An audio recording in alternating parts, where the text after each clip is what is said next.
Olha, eu estou aqui com um grande amigo meu, tão azarado que fez a programação sair do ar. É o Maurício Muniz, que é um jornalista de cultura nerd. Nós vamos falar sobre adaptações de livros e quadrinhos para o cinema. Não saia daí.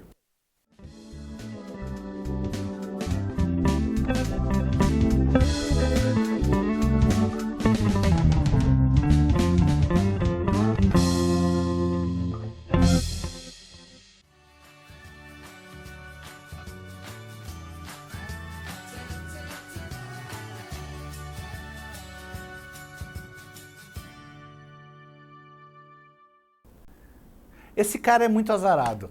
Olha, já estou aqui no quarto, esse é o quinto programa, nunca tinha acontecido isso. O Maurício vem aqui e já para criar polêmica, vem falar que Superman o Retorno, aqui nos bastidores estávamos conversando, é um bom filme, e aí sai do ar esse negócio.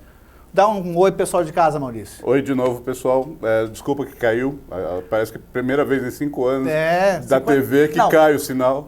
Não. Na verdade, comigo foram 5 programas que caiu, entendeu? Mas tudo bem. Bom, o assunto de hoje é bem polêmico e tem a ver com adaptações de quadrinhos e livros para o cinema. Então, hoje tem um grande boom de adaptações. E aí fica aquela pergunta, mas essas adaptações são adaptações bem feitas? As coisas que são diferentes em uma mídia, no caso o livro ou no quadrinho, e são colocadas no cinema de uma forma diferente, são feitas para a benfeitoria do filme? Então a gente vai falar sobre isso. Maurício Muniz, por que você acha que as grandes produtoras de cinema estão apostando em produções cinematográficas baseadas em livros e quadrinhos? A gente costuma falar que faz tempo que Hollywood já não tem mais ideias, né? Que as grandes ideias de Hollywood já se acabaram há um tempo. Não é exatamente verdade, mas os estúdios de Hollywood sempre estão procurando filões novos e fontes novas para produzir os filmes.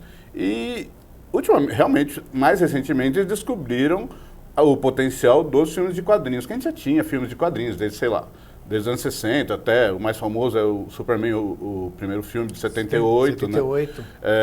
Mas 10 anos para cá é que ficou realmente aparente o quanto esses filmes podem render altas bilheterias, que é isso que os estúdios estão atrás. Você lembra qual? Porque sempre teve, como você falou, mas aquele filme que trouxe, você me corrige se eu estiver errado, que trouxe, digamos assim, importância para os quadrinhos no cinema foi o Blade, não foi isso? Ou não? Blade? Blade?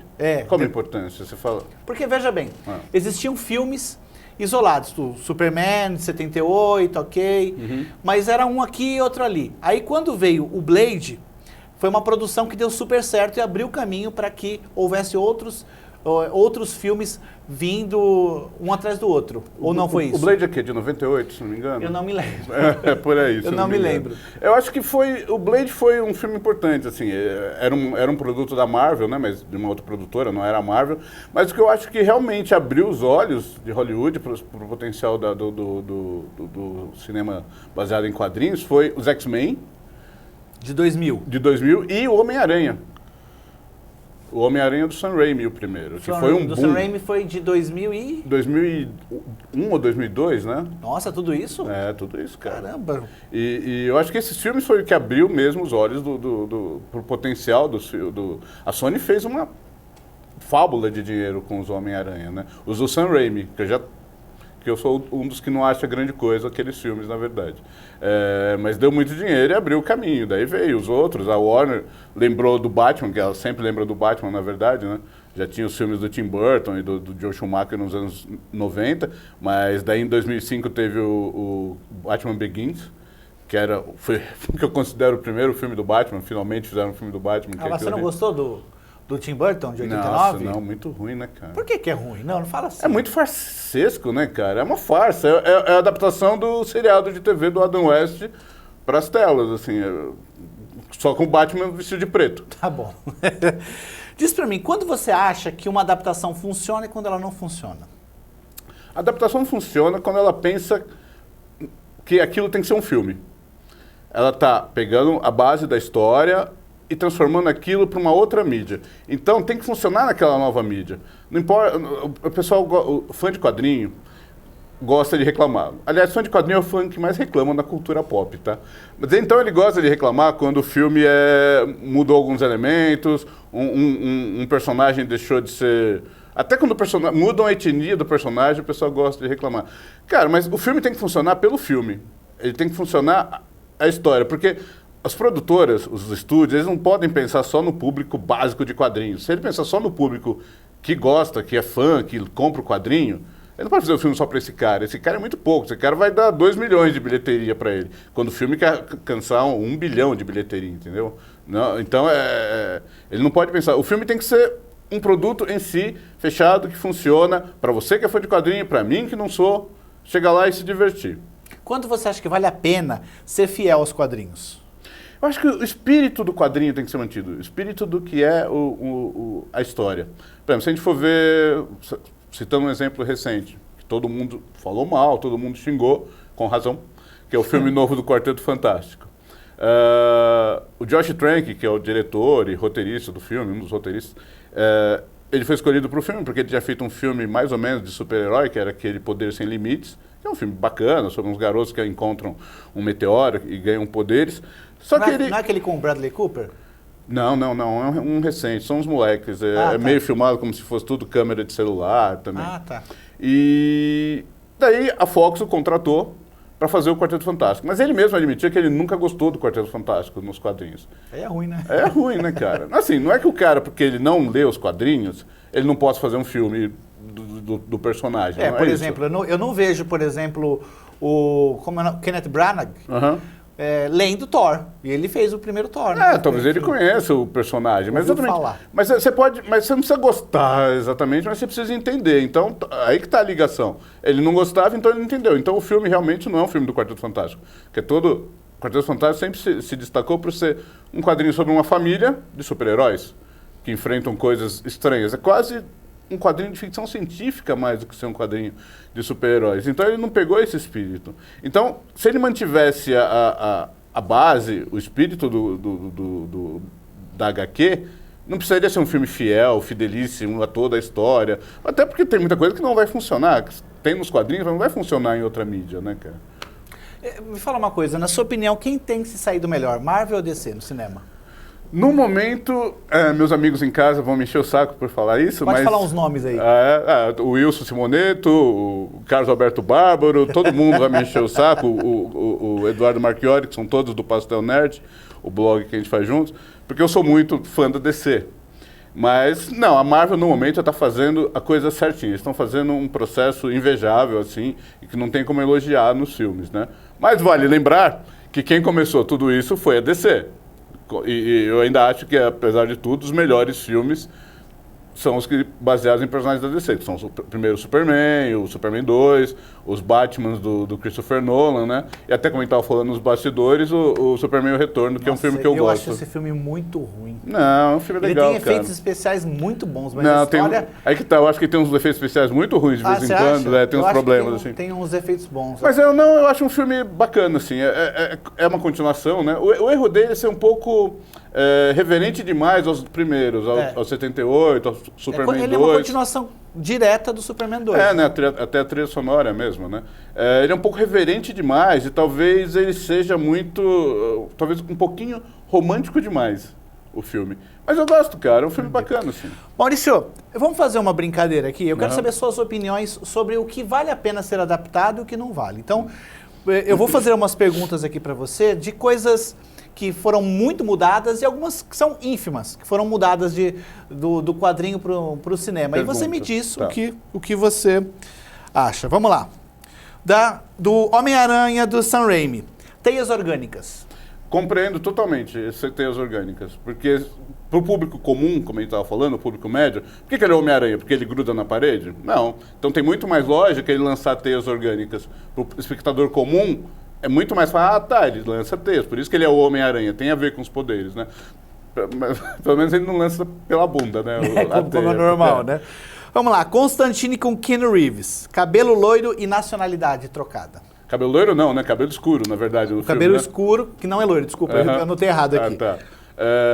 Porque originalmente ele é um ele é inglês e loiro. Porque ele foi baseado no Sting. Diz a lenda que sim. E aí mudaram para um nova-iorquino de cabelos escuros. O que você acha? Na verdade, eu acho um bom filme, o Constantine. Assim, o Keanu Reeves não é a imagem que a gente tem do John Constantine nos quadrinhos, mas não acho que ele comprometa. Não é o cara ideal, talvez, mas, sinceramente, eu prefiro o John Constantine que o cara do seriado novo que fizeram, assim. Ficou melhor. Eu achei que o John Constantine, assim, o Keanu Reeves ficou mais natural do que... Não, o que eu enxergo desse filme, por exemplo, é que ele, pra mim, ele é um filme à parte, ele não é aquele personagem dos quadrinhos, porque ele foi muito mudado. Eu acho que, como um filme solo, sozinho ali, ele é um filme bom. Eu também gosto. Mas ele não... Acho que poderia até ter mudado o nome dele, não teria nenhum problema, porque aí seria bem mais legal ali. X-Men da Fox, uniforme de couro preto. Não tem o menor problema. Imagina os caras com aqueles uniformes coloridos, Wolverine. Imagina o Hugh Jackman, que é um monte de coisa amarela andando pra cá. Nossa, ia dar um medo nos vilões, né? Louco, assim. Tá bom. Não tem problema. Thor. Donald Blake não aparece. Na verdade, aparece aquela menção do Donald Blake, que era o ex-namorado da menina lá, mas ele não tem uma identidade secreta. O que você acha disso? Não tem o menor problema também. Fez falta? Não fez. Não, o filme é legal de qualquer jeito. Aliás, o Thor é um dos filmes que eu acho heróicos da Marvel, assim, porque o material é muito difícil de adaptar. Eles fizeram um bom trabalho. Então, eu acho que é super válido não sentir falta do Donald Blake. Tá bom. Embora eu goste do Donald Blake, o personagem, né? Cresci lendo essas coisas. Batman, do Christopher Nolan. Essa coisa da racionalidade, de ter que explicar tudo de uma forma como se o Batman existisse mesmo. A visão realista, na verdade. É isso. Eu acho bacana, eu acho que esse foi o grande diferencial do filme. Até agora você gostou de tudo que eu falei. Até agora você gostou de tudo eu sou facinho. Não, eu gostei, se não todos os filmes, mas não vi problemas nessas adaptações, nessas diferenças.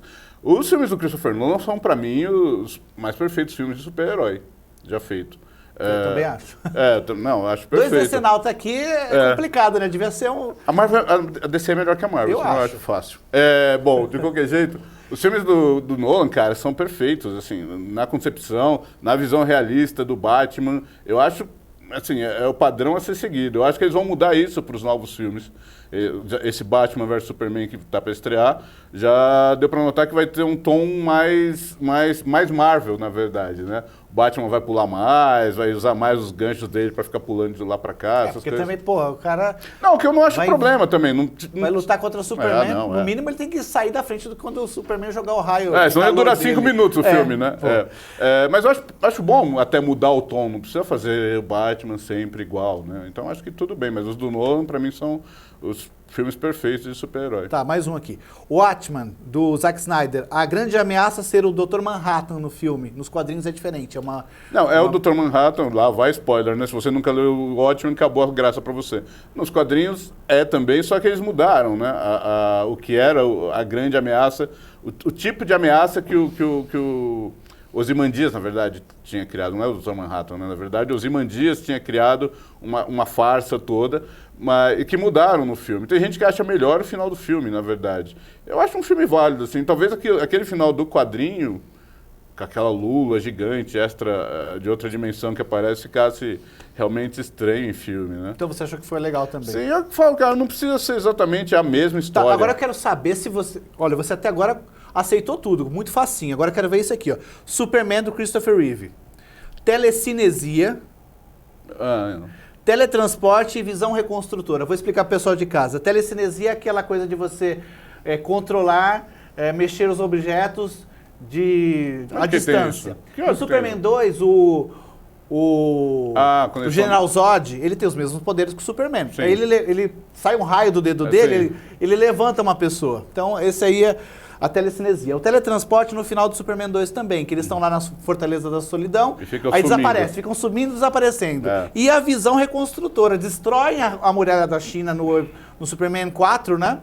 E aí ele faz um troço assim com os olhos e a muralha foi se reconstruindo. E aí? Válido também?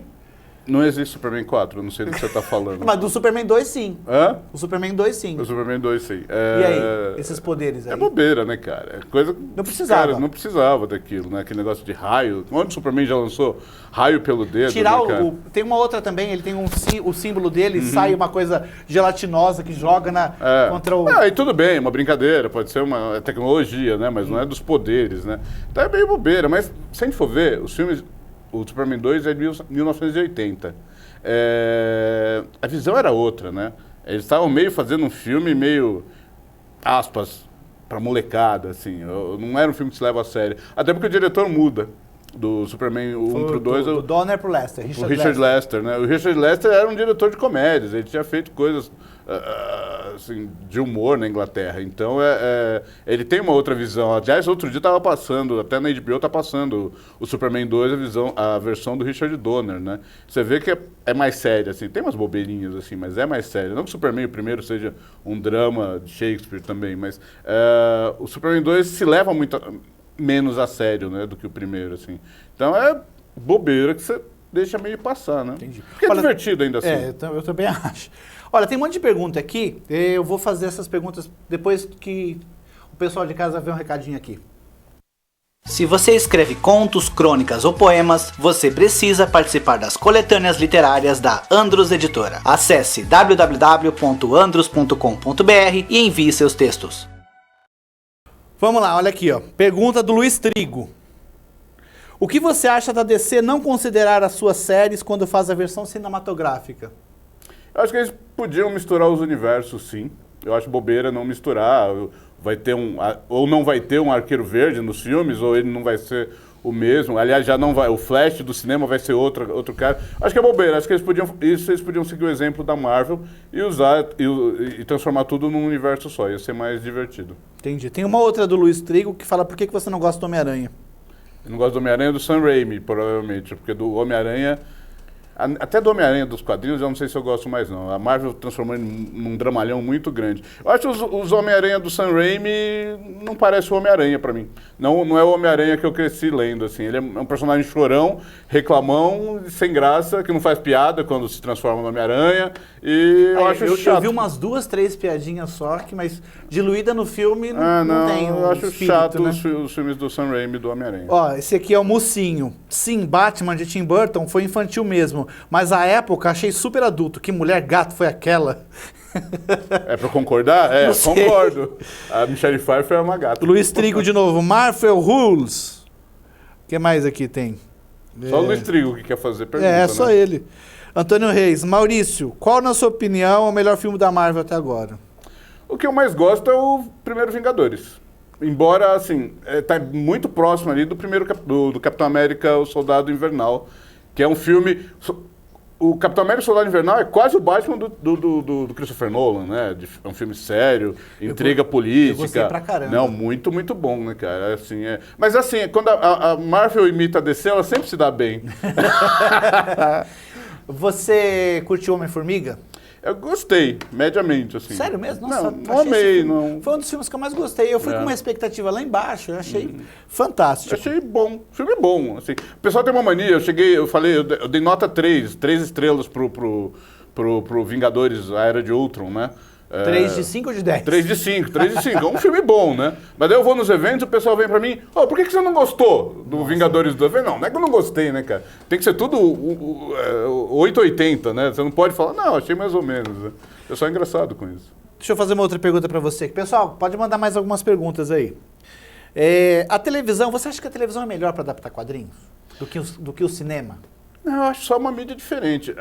O legal da TV, por exemplo, se você for ver os seriados como o Flash, o Arrow, ou até o Agentes da S.H.I.E.L.D., eles podem explorar melhor algumas coisas, né? Eles podem explorar melhor, talvez um universo expandido. Né? Eles podem explorar melhor essa característica dos quadrinhos, que é de contar histórias longas. Então eles podem trabalhar melhor com isso. Mas as duas mídias são ótimas, né, cara? Dá pra fazer coisas fantásticas para as duas mídias. Tá aí o seriado do Demolidor, que é fenomenal, né?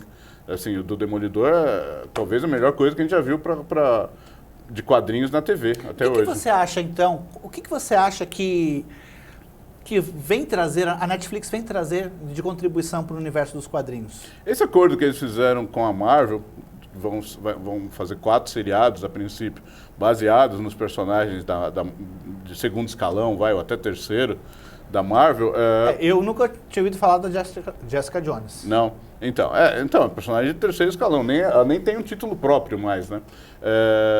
A contribuição vai ser realmente aumentar esse universo Marvel dos quadrinhos, vai assim, expandir e tornar uma coisa mais interessante, né? Embora você veja, o Demolidor ele tem poucas ligações, de certa forma, ele tem uma referenciazinha ou outra para o universo cinematográfico da Marvel, né?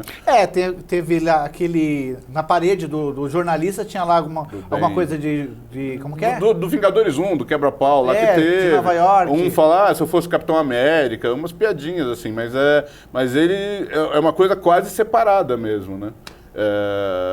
O que é bom, né? Ou é ruim, né? Sei lá, seria legal ver o Capitão América aparecendo no seriado do Demolidor. Não vai acontecer. Mas, por exemplo, pode ser que o Demolidor apareça no Capitão América, o próximo filme, Guerra Civil. Com esse mesmo ator? Com esse mesmo ator, que é o mesmo universo. Então são os mesmos. Teoricamente. Como o Coulson. Aliás, falaram que talvez o Agentes da S.H.I.E.L.D. tenha um crossover com o Demolidor alguma hora dessas, né? Mas tudo a gente não sabe ainda. Entendi. Deixa eu ver aqui. Caio Romani. Na opinião do Maurício, qual Hellboy é mais legal? O dos quadrinhos ou do cinema? Agora eu vou fazer uma extensão aqui. Você acha que aparentemente é uma pergunta que não tem nada a ver, mas tem. Você acha que o Alan Moore, ele tinha Ele tinha razão em não querer associar o nome dele às produções de cinema? Porque lá você vê lá, baseado nos personagens desenhados pelo... Como que é o nome? David Lloyd, Lloyd. David Gibbons. Por que eu estou perguntando isso? Porque, na opinião, eu vi uma entrevista dele que ele disse que acho que é uma ou a única ou uma das únicas adaptações para o cinema que ele falou, realmente ficou legal, foi Hellboy. O que você acha? O Alan Moore falou isso? Falou. Nossa, não vi. Eu acho que o melhor Hellboy é o dos quadrinhos. Os filmes são legais, mas ainda acho que falta alguma coisa de toda a mitologia que o Mike Mignola, o autor do Hellboy, criou, ainda falta alguma coisa para se tornar os filmes realmente especiais. Talvez vai ter até um terceiro filme, né, do Hellboy, estamos esperando. No caso do Alan Moore, uma coisa que a gente tem que entender sobre o Alan Moore, que é muito importante. O Alan Moore é um chato de galocha. Eu adoro, de paixão. Se eu ver ele, eu dou um beijo naquela barba dele. O Calari foi lá, né? Foi lá. Olha, minha glória na vida era que eu conversei com o Alan Moore ao telefone 2 vezes. O cara foi lá da casa dele. O Calari foi lá, amigo nosso, foi lá e bateu na porta do Alan Moore, né? Agora fiquei com inveja, né? Mas o Alan Moore, ele é muito preciosista, de certa forma, com as coisas dele. Então, ele é um misto de preocupação, se vão passar bem. É meio que uma revolta dele ser meio de não quero me envolver com essas coisas tão mainstream. Então, não sei, cara. Acho que ele nem está recebendo dinheiro por esses filmes, né? Eu acho que não, porque quando ele trabalhava lá para DC, para fazer, por exemplo, o Watchmen, né? O cara assinava e ganhava um salário para fazer isso. Então, tudo que ele fizesse ali era propriedade da DC. Não tem por que a DC pagar alguma coisa para ele. Não, mas, por exemplo, o David Lloyd até recebeu pela adaptação do V de Vingança, o David Gibbons pelo Watchmen, alguma coisa recebe. Cara, como autor... Alan Moore recusou dinheiro, então. Hã? Esse cara... Ou pelo menos ele diz que recusou, né? Mas eu não duvido não que ele tenha recusado. Ele não se vende, ele é aquele autor que não vai se vender, não vai vender a honra dele, o trabalho dele, a arte dele, né? Tá, vamos lá, mais uma aqui. Antônio Reis. Maurício, você concorda que as animações da DC são tão boas quanto os filmes da Marvel?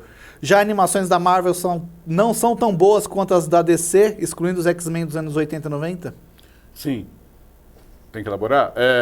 Não, a DC faz umas animações fenomenais, aquelas séries do Batman Animated, do Superman, os Titãs, até a da Liga da Justiça, maravilhoso. Até o da Legião dos Super-Heróis, que durou pouco, acho que foram só 2 temporadas, eram fenomenais. Agora, todos esses filmes animados que eles andam fazendo são fenomenais. Olha, eu gosto dos X-Men dos anos 80, 80, 90, né? 90, aquele seriado, era bacana. Mas eu acho fenomenal esse desenho novo dos Vingadores. que saiu logo depois do primeiro filme também. Ah, eu gostei também. Não, muito bom, era muito bacana. Os maiores heróis da Terra, eu acho não era que isso? era Porque depois cancelaram isso aí pra fazer outro. Vingadores Assembly. Mas essa primeira série, os maiores, ótima. é ótima, cara, muito bacana, assim, tem coisas que encostam ali nas animações da DC, muito bacana. Legal.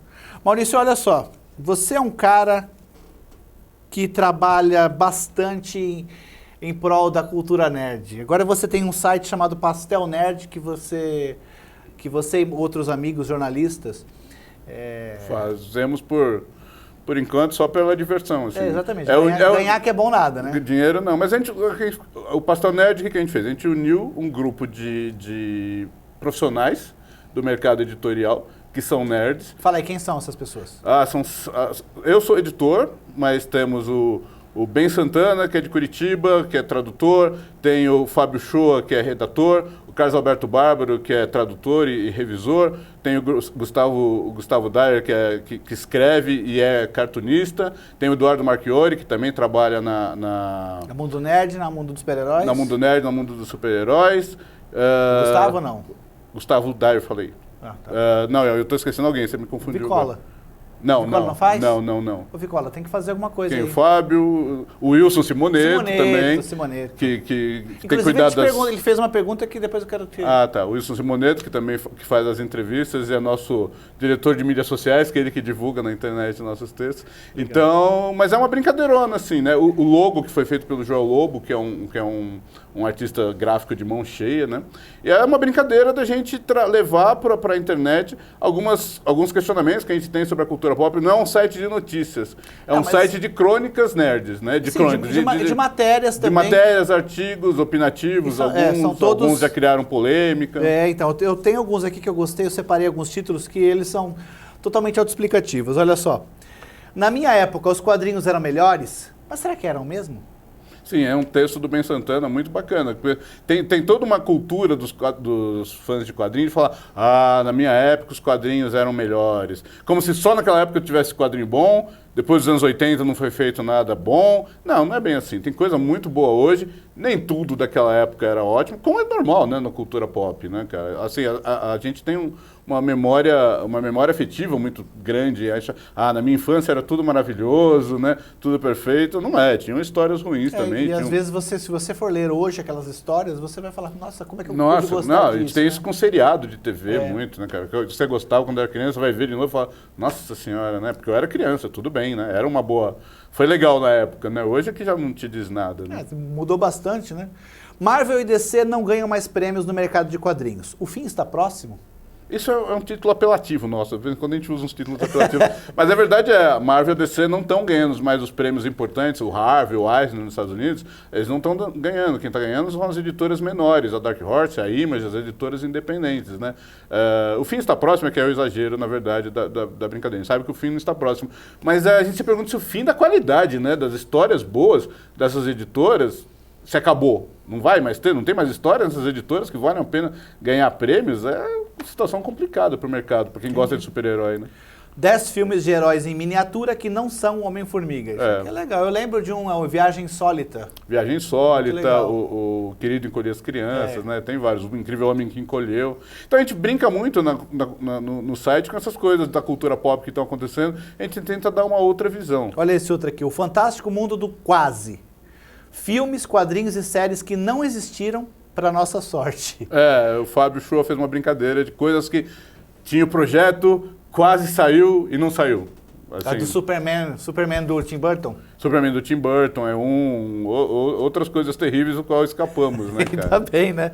Grandes sagas de super-heróis. Ninguém gosta delas, mas são os que... Peraí que eu... Grandes sagas de super-heróis. Ninguém gosta delas, mas são o que mantém as editoras vivas? Agora entendi. Sim. São essas grandes sagas que as editoras fazem, que todo ano, pelo menos a DC ou a Marvel, pelo menos, lançam pelo menos uma grande saga que vai pegar 40 títulos dela durante 2, 3 meses para contar uma grande história e depois daquilo nada mais será como era antes. E é tudo mentira, depois tudo volta ao normal mesmo. Quem morre aqui volta no ano que vem. Mas as editoras vivem disso, né? E continuam vendendo, então elas não vão parar de fazer por isso, né?